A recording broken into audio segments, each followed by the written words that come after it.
During the wee hours of the morning, the devs dropped a patch for the public test branch, and some of the bugs seem to be worked out. This is good news and means that things are probably on track for a release, although we still don't have a date on that. I'm guessing around March 15th. Let's talk about it, but this time without spoilers, but lots of teasers. So before I jump into the patch notes, I wanted to take a moment to invite everyone to the new Red vs. Blue series that I am co-streaming every Tuesday, Wednesday, and Saturday evening. Our live streams start at 8:30 p.m. Eastern Time every week. It's 2 teams, 1 objective to defeat the other team. It's a race to each boss to get as geared as possible by 150 days. What happens next? War. Come join us. It's a lot of fun, and our antics are just hilarious.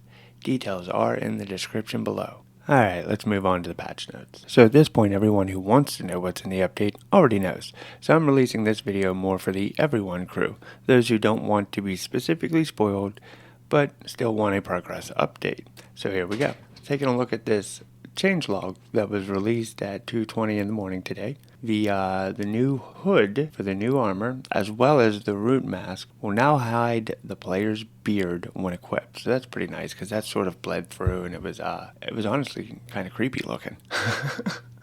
I thought anyway.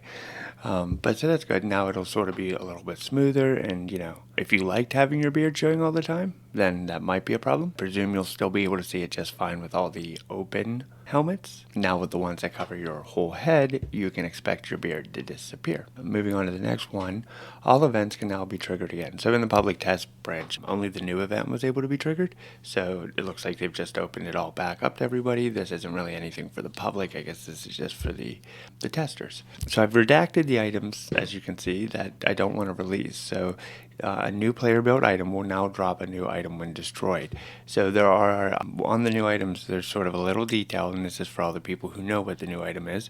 There's a little detail that's kind of pointy, and now it's going to drop whenever you break the item. I guess previously it was not.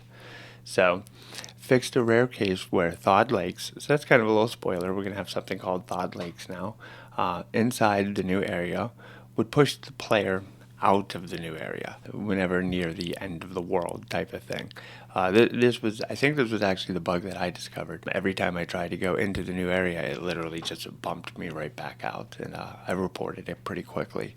They're having some new gamepad fixes and UI tweaks. Presumably this is for the new Steam Deck. Your next and previous build item keybinds are now remappable again. The new weapons ray is fixed. So I do believe that's sort of like the area of effect that it interacts with. Dedicated servers running on public test branch now use different ports, again, just as it does on the default client. They've also gone ahead and tweaked all the rooms in the new area so that they function a little better. The new player built fire sources will no longer support each other. There was actually sort of a thing where they could be stacked up on top of each other, and then they didn't actually break when they were up in the air, so you could create some rather weird looking things with that. Troll caves will no longer be covered in snowy rocks, and you'll sort of understand why that occurred when you see the new areas. They've reduced the amount of bones found inside the new areas, which is good. We already have a problem with too many bones and really nothing to do with them. I really hope to see something like maybe bone arrows, something that is a consumable, so that way they can just be gotten rid of. I mean, if you're anything like me, it's really hard not to pick everything up. A new hangy thingy now supports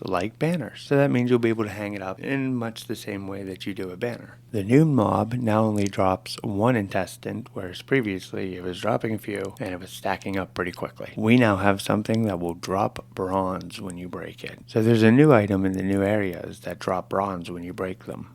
They've reduced the amount of bronze it drops, but it's still pretty cool that there's something that's going to drop bronze. This will kind of help negate the need to do a lot of copper farming later, because you'll be able to pick up some while you explore these new areas. We've now got a new wood gate that will drop iron, but it was previously dropping iron scrap, so that has been fixed as well. And the new debug camfly and timescale has been limited, probably to prevent glitches that would occur if you were traveling too quickly. So those are all the fixes and updates that have been applied to the new up-and-coming update. I hope I did well without releasing any spoilers, and I've provided some interesting teasers. And remember, if you'd like to see more videos like this, to hit that subscribe button down on the bottom, or join our community. Details are in the description below. We have a public, free-to-play on, completely vanilla Valheim server for you. Come join us, and thank you for watching.